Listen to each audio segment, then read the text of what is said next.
Hello दोस्तों, नमस्कार, आदाब। दोस्तों, पाकिस्तान अल्टीमेटली एक ऐसा नेशन जिसके बारे में पूरी दुनिया का एक विचार अच्छे तरीके से बन चुका है कि वो रोग नेशन है।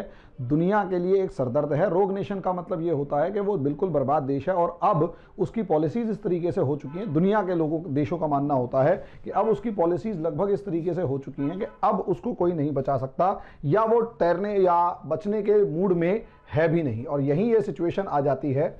दोस्तों, टॉपिक शुरू करने से पहले आपसे एक रिक्वेस्ट जरूर करूंगा कि जितने भी लोग ये देख रहे हैं, हमारे चैनल को लाइक करें, सब्सक्राइब करें, शेयर करें। अगर आप फेसबुक के ऊपर देख रहे हैं तो भी लाइक सब्सक्राइब करें, वो लाइक करें और ज़्यादा से ज़्यादा शेयर करें ताकि ज़्यादा से ज़्यादा लोगों तक हमारा वीडियो पहुंचे और वो थोड़ा हमसे जुड़ें और हमें भी थोड़ा सा हौसला बढ़े। धन्यवाद।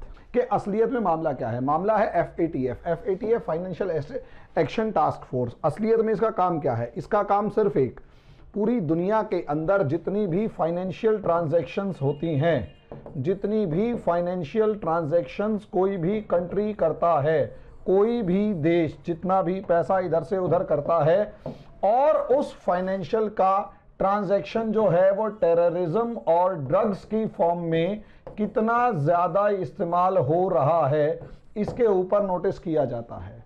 और पाकिस्तान का मामला ये है, एक तो ईरान इसकी लिस्ट में है और दूसरा जो है वो नॉर्थ कोरिया इसकी लिस्ट में है, जो इन दोनों कंट्रीज को ब्लैक लिस्ट में डाल रखा है। ब्लैक लिस्ट में डालने का मतलब ये होता है कि ये देश बिल्कुल ब्लैक लिस्टेड हैं, इनके अंदर पैसा इन्वेस्ट करने का मतलब है रिटर्न नहीं आएगा, और ये टेररिस्ट से लेकर ड्रग्स से लेकर दूसरी चीजों को सप्लाई करते रहते हैं। अब ऐसे सिचुएशन में जो फॉरेन डायरेक्ट इन्वेस्टमेंट है वो आना किसी भी देश में बंद हो जाता है। फॉरेन इंस्टीट्यूशनल इन्वेस्टमेंट जो है वो आना किसी भी देश में बंद हो जाता है। जो फॉरेन कंट्रीज से जो रिलेशंस होते हैं वो किसी भी देश से खत्म होने शुरू हो जाते हैं। और सबसे ज़्यादा इंपॉर्टेंट सिचुएशन ये है कि उसका जो आउटकम है, समझे, और उसका जो लेंडिंग है या मनी जो लोन्स हैं वो मिलने बंद हो जाते हैं। अब कोई देश जो लोन्स के ऊपर चल रहा हो उसे लोन मिलने बंद हो जाएंगे। कंट्रीज जो उससे रिलेशंस जो हैं वो उसे शक की नज़र से देखेंगी और बंद होना शुरू हो जाएगा। शेयर मार्केट में पैसा आना बंद हो जाएगा। विदेशी निवेश जो है, फॉरेन डायरेक्ट इन्वेस्टमेंट FDI जो है वो आना बंद हो जाएगा। फॉरेन कंपनीज आनी बंद हो जाएंगी और वो देश जो है वो आर्थिक कंगाली की गर्त में, बैंक्रप्सी की गर्त में डूबता चला जाएगा। और जब वो बैंक्रप्सी की गर्त में डूबता चला जाएगा तो वहां से उस देश को उबारना बड़ा मुश्किल। ये किया क्यों जाता है? ये उस देश की सरकार पर दबाव डालने के लिए किया जाता है कि आप ज्यादा से ज्यादा आपके देश में जो आतंकवाद को फंडिंग हो रही है, टेररिस्ट ऑर्गेनाइजेशंस को, या उनके किसी भी तरीके का जो पैसा घूम रहा है उसको आप कंट्रोल करें और उन टेररिस्ट ऑर्गेनाइजेशंस को कंट्रोल करें, क्योंकि वो टेररिस्ट ऑर्गेनाइजेशंस आप पे कम और दुनिया के दूसरे देशों पर भी ज्यादा असर डाल रहे हैं। उस देश पर दबाव बनाने के लिए कोशिश की जाती है।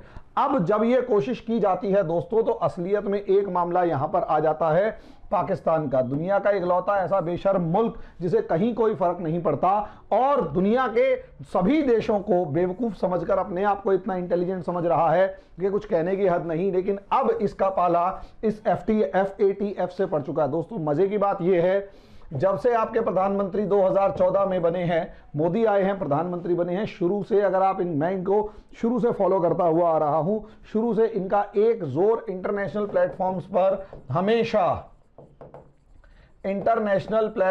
पर हमेशा जो है वो टेररिज्म, ड्रग्स और मनी लॉन्ड्रिंग के ऊपर रहा। और हमेशा ये जिस भी जगह पर गए इन्होंने जोर शोर से इन तीनों मुद्दों को उठाया और इस हद तक उठाया, दुनिया के देशों को दबाव डाला कि आप जब तक इन पे काम नहीं करेंगे दुनिया से टेररिज्म खत्म नहीं होगा। उसका असर यह हुआ कि ये जो मनी लॉन्ड्रिंग, ड्रग्स और टेररिज्म की वजह से FATF और तेजी से एक्टिव हुआ और 2018 में पाकिस्तान के ऊपर बैन लगा दिया और 27 शर्तें रखी गई, 27 जो कंडीशंस रखी गई कि आप अगर चाहते हैं कि आपके साथ बिजनेस एज यूजुअल हो, खासकर फाइनेंशियल बिजनेस एज यूजुअल हो, तो आपको 27 शर्तें पूरी करनी पड़ेंगी। 2018 के अंदर उस पर बैन लगाया गया और पाकिस्तान को ग्रे लिस्ट में डाल दिया गया। यानी पूरी दुनिया को चेता दिया कि इसके साथ अगर रिलेशन रखते हो तो इस देश के संबंध जो हैं वो टेररिज्म से हैं, इसके संबंध जो हैं वो ड्रग्स माफिया से हैं, मनी लॉन्ड्रिंग से, और जो भी सिचुएशन है तैनात वो कर दी। 27 पॉइंट्स दिए गए कि आप इनको संभालेंगे। और मेन टारगेट ग्रुप्स जो जिनके ऊपर पाकिस्तान का पूरा टारगेट था या FATF का टारगेट था, लखवी, हाफिज सईद, मसूद अजहर, दाऊद इब्राहिम और ये जो अलकायदा के अल जवाहिरी, इन सब के ऊपर था। और इन सब की पनाहगार जो है वो तो पाकिस्तान के अंदर है, जबरदस्त लेवल पर फल फूल रहे हैं। इन सारे के सारे सांप पालने वाले जो पूरी दुनिया को काटते फिरते हैं, अलग अलग देशों को अलग अलग तरीके से, वो सब यहां पर मौजूद हैं। दुनिया पाकिस्तान के ऊपर ये दबाव डालने की पूरी कोशिश कर रही है कि किसी तरीके से पाकिस्तान माने और इनसे नाता तोड़े। और यही रीजन है कि पाकिस्तान ने दिखावा करने के लिए इसको जेल में डाल दिया, इसको जेल में डाल दिया, इसको जेल में डाल दिया। इसको तो मानती ही नहीं है कि वो यहां पर है, और इसके बारे में पाकिस्तान सरकार का यही मानना है कि ये यहां पर नहीं है। लेकिन रियलिटी ये है, इनके सबसे बड़े जो दामाद थे तालिबानियों के, अल कायदा के जो प्रमुख थे ओसामा बिन लादेन, वो तो यहीं पर पाकिस्तान के एबटाबाद में मिले थे। तो अंदाजा आप लगा सकते हैं कि मामला क्या है। अब ऐसे में पाकिस्तान ने दुनिया के देशों को खूब बेवकूफ बनाने की कोशिश करी। लेकिन खास बात यह है, FATF की जो मीटिंग हो रही है इस बार वो पेरिस के अंदर हो रही है। और पेरिस के अंदर पेरिस क्या है, फ्रांस की राजधानी। और आप लोगों को ये फोटो अच्छे तरीके से याद होंगी जिसके अंदर जो कार्टून मामला था, प्रॉफेट मोहम्मद का कार्टून इशू था। और उस कार्टून इशू के अंदर इमैनुअल मैक्रोन ने कहा था कि इस्लाम इज इन क्राइसिस। और जैसे ही इस्लाम इज इन क्राइसिस का शोर मचा पूरी दुनिया से, खासकर पाकिस्तान से, किक आउट फ्रेंच एम्बेसडर, शोर मचा। दूसरा, बायकॉट फ्रेंच प्रोडक्ट्स, यानी फ्रांस के प्रोडक्ट्स को। दही सीधी सी बात है, मेनली फ्रांस के प्रोडक्ट्स अगर आप मोटे तौर पर देखोगे तो कौन से हैं, फ्रांस के प्रोडक्ट्स एलीट क्लास के लिए हैं। इन जैसे भूखे नंगों के लिए वो फ्रेंच प्रोडक्ट्स कहां से ले, लॉरियल वगैरह की जो चीजें हैं वो थोड़ा ना खरीद पाएंगे। और यही एक कारण था कि फ्रांस वैसे भी पाकिस्तान से चिढ़ा हुआ बैठा है। अब जैसे ही फ्रांस पाकिस्तान से चिढ़ा हुआ बैठा है, अमेरिका कौन सा कम है। अभी थोड़े दिन पहले खबर आई कि डैनियल पॉल, एक पत्रकार जो लगभग 2002 के अंदर इनकी बीहेडिंग की गई थी, गर्दन काट दी गई थी, उसका हत्यारा जो था उसको बेल दे दी गई, छोड़ दिया गया, बिल्कुल बाइज्जत बरी कर दिया गया। अमेरिका ने दबाव डाला कि आपने इसे कैसे छोड़ दिया। तो मजे की बात यह है, इसे गेस्ट हाउस के अंदर रखकर यह कहा कि हमने इसे अरेस्ट कर दिया। सोचकर देखिए, आतंकवादी जिसने एक पत्रकार की, इंटरनेशनल पत्रकार की कैमरे के सामने गर्दन उतारी है, उसमें अमेरिका को बेवकूफ बनाने के लिए उसे गेस्ट हाउस के अंदर अरेस्ट करके रख दिया गया। तो अमेरिका भी इस समय पर पाकिस्तान से चिढ़ा हुआ है। नतीजा ये कि पाकिस्तान के दो बड़े देश दुश्मन, या यूं कहें कि नाराज तो हैं ही, लेकिन ऐसा नहीं है पाकिस्तान के सारे देश दुश्मन जो हैं, सारे देश जो हैं वो नाराज हैं। असलियत में अगर आप देखें, पाकिस्तान एक, मैं बार बार शेप कहता हूं कि पाकिस्तान की एक शेप पर्टिकुलर एक जानवर से मिलती है। और जब वो शेप एक जानवर से मिलती है तो असलियत में उसे पालने वाला कोई चाहिए, तो पालने वाला ये है और उसको हुकार भरने वाला ये देश। यानी चाइना और टर्की जो हैं वो पाकिस्तान के साथ अपने अपने इंटरेस्ट के लिए खड़े हुए हैं और पाकिस्तान को इस्तेमाल कर रहे हैं। टर्की को may be possible nuclear power चाहिए और इसीलिए पाकिस्तान के साथ और on the name of Islam खड़ा हुआ है। चाइना को इसकी स्ट्रेटेजिक लोकेशन चाहिए, इससे ज़्यादा से ज़्यादा पैसा ऐंठना है, ज़्यादा से ज़्यादा ज़मीन ऐंठती हैं और इसे कॉलोनी बनाना है पाकिस्तान को। तो चाइना, यही कारण है कि चाइना और टर्की FATF के मामले में पाकिस्तान के साथ अक्सर खड़े होते हैं। और अक्टूबर 2019 के अंदर जब पाकिस्तान के खिलाफ FATF की वर्चुअल बैठक हुई थी, तो उसमें टर्की ने और चाइना ने ही पाकिस्तान का खुलकर समर्थन किया था, खुलकर साथ दिया था और कोशिश करी थी कि उसके ऊपर किसी तरीके का कोई बैन ना लगे, और उसे ग्रे लिस्ट से बाहर निकाला जाए। लेकिन कहीं ना कहीं इंटरनेशनल डिप्लोमेसी और इंटरनेशनल जो ब्रदरहुड था वो पाकिस्तान के खिलाफ इतना ज्यादा था कि पाकिस्तान को वहां से ग्रे लिस्ट से बाहर नहीं निकाला गया। लेकिन हां, ये दोनों कामयाब हो गए उसे ग्रे लिस्ट से डार्क ग्रे लिस्ट में डालने से बचाने के लिए।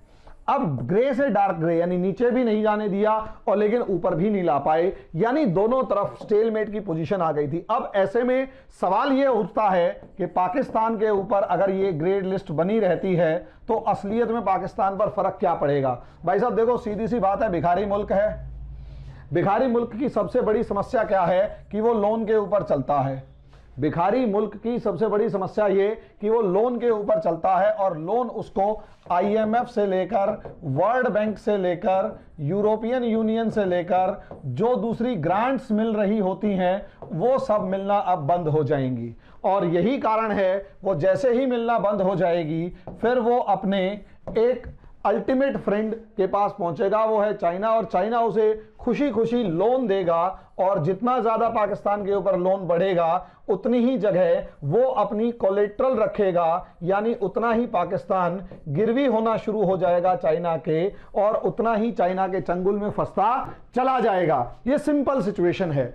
दूसरी तरफ पाकिस्तान को वर्ल्ड लीडर्स के साथ, वर्ल्ड ऑर्गेनाइजेशंस के साथ डील करने में भी प्रॉब्लम आएगी। उसमें चाहे यूनाइटेड नेशंस हुआ या इंटरनेशनल बैंकिंग सिस्टम हुआ, उन सब में पाकिस्तान के ऊपर बहुत बारीकी से नजर रखी जाएगी। हर छोटी बड़ी ट्रांजैक्शन के ऊपर नजर रखी जाएगी, जिससे पाकिस्तान को अनकंफर्टेबल रहेगा। तीसरी सिचुएशन यह है कि पाकिस्तान पहले से ही एफडीआई की कमी से जूझ रहा है। अब वहां पर विदेशी कंपनियां पैसा लगाने से मना कर देंगी, फॉरेन डायरेक्ट इन्वेस्टमेंट और कंपनियां आने से मना करेंगी, तो जो इकोनॉमी पहले से डूब रही है वो और ज्यादा डूबना शुरू कर देगी। एफआईआई, इंस्टीट्यूशनल इन्वेस्टमेंट वगैरह के अंदर पैसा आना बंद हो जाएगा, और जो शेयर मार्केट है जो पहले से बुरे हालात में है और बुरे हालात में आ जाएगी।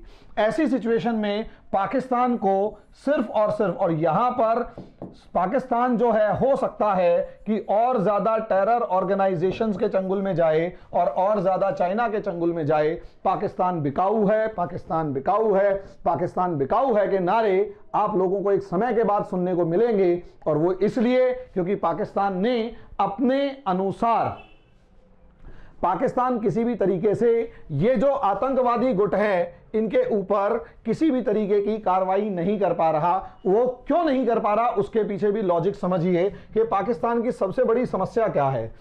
यहां जो पाकिस्तानी डेमोक्रेटिक इलेक्टेड गवर्नमेंट है, जो हम सोचते हैं कि हाँ ये डेमोक्रेटिकली इलेक्टेड गवर्नमेंट है, असलियत में ये इकलौती गवर्नमेंट नहीं है जो पावर सेंटर हो। अब इंडिया में क्या है, पावर सेंटर सिर्फ एक है, प्रधानमंत्री जी और उनकी कैबिनेट, यानी हमारी जो इलेक्टेड गवर्नमेंट है वो पावर सेंटर है जो संसद के नियंत्रण में कार्य करती है। इसके अलावा सारी पावर्स जो हैं उसके नीचे आती हैं, उसके नीचे आती हैं। बाकी चेक एंड बैलेंस बाद में देखेंगे, लेकिन पाकिस्तान के अंदर पावर सेंटर में एक तरफ आर्मी आती है, दूसरी तरफ टेररिस्ट ऑर्गेनाइजेशंस आते हैं, और ये तीसरे जो हैं, यहां पाकिस्तानी गवर्नमेंट की ये तो दो टेररिस्ट ऑर्गेनाइजेशंस और उसके बाद रिलीजियस लीडर्स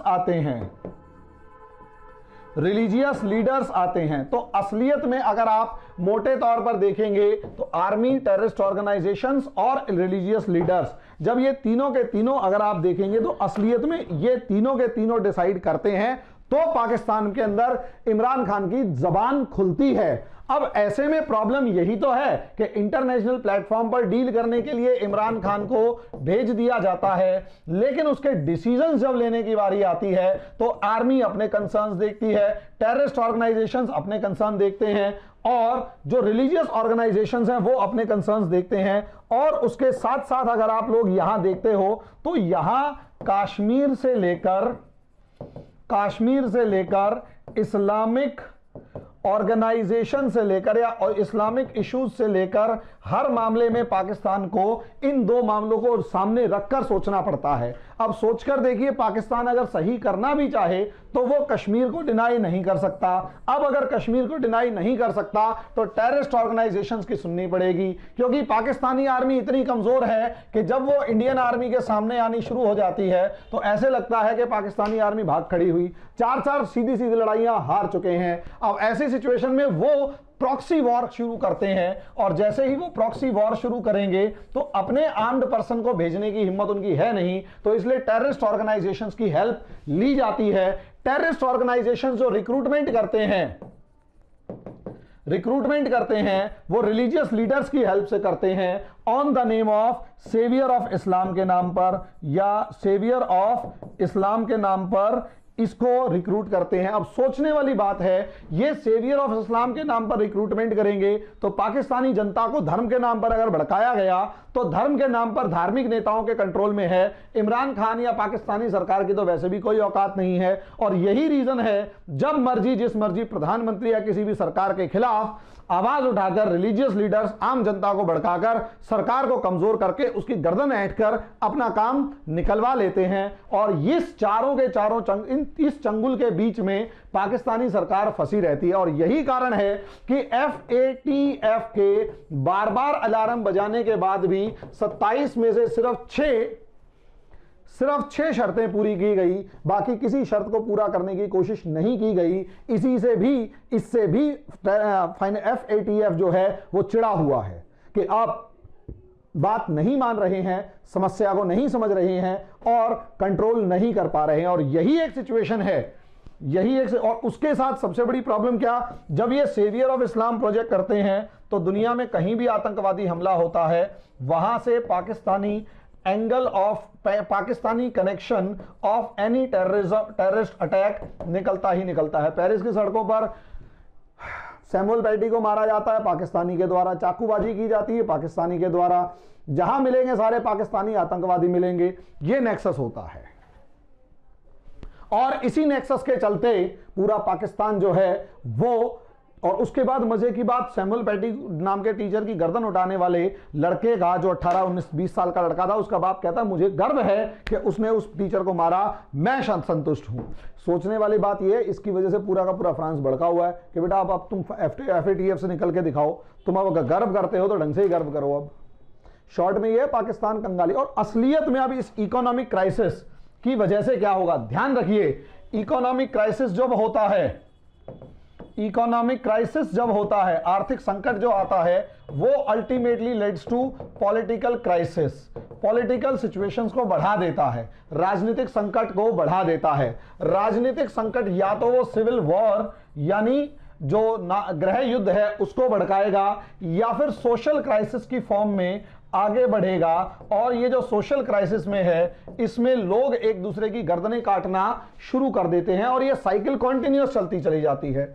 इकोनॉमिक क्राइसिस से लेकर पॉलिटिकल क्राइसिस, और पॉलिटिकल क्राइसिस के बाद सोशल क्राइसिस और सिविल वॉर। और इसका जो अल्टीमेट एंगल होगा वो डिसइंटीग्रेशन ऑफ पाकिस्तान होगा, यानी पाकिस्तान की समस्या खड़ी हो सकती है, पाकिस्तान का विभाजन शुरू हो सकता है। और यही एक कारण है, क्योंकि पाकिस्तान का विभाजन शुरू हो सकता है, तो यही एक कारण है कि पाकिस्तान अगर अभी भी अपने इकोनॉमिक क्राइसिस को नहीं संभालता तो भविष्य इसका बहुत बुरा है। या तो वो चाइना के हाथों बिक जाएगा, या फिर चाइना के हाथों बिकेगा तो चाइना के हाथों बिकेगा तो क्या है, पाकिस्तान इज फॉर सेल। और उसके बाद अगर नहीं बिकेगा तो ऑब्वियस सी बात है डिसइंटीग्रेशन या सिविल वॉर उसको देखना पड़ेगा।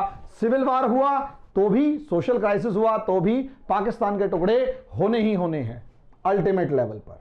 तो दोस्तों, इस तरीके से वीडियो कैसा लगा, टॉपिक के ऊपर डिस्कशन कैसा लगा, कोई क्वेश्चन पूछना चाहते हैं कमेंट बॉक्स में बताएं, मैं उसका आंसर जरूर दूंगा। तो जो भी आपके व्यूज हो, ओपिनियन हो, कमेंट बॉक्स में जरूर लिखें, मैं सारे पढ़ता हूं, भले ही सबका आंसर ना दे पाए लेकिन पढ़ते सबके हैं। और जिस तरीके से आप लोग हमारा वीडियो को देख रहे हैं मेरे को बड़ा अच्छा लगता है, तो रिक्वेस्ट यही है कि लाइक, सब्सक्राइब, शेयर कर दें और टॉपिक को अच्छे से समझ लें। धन्यवाद।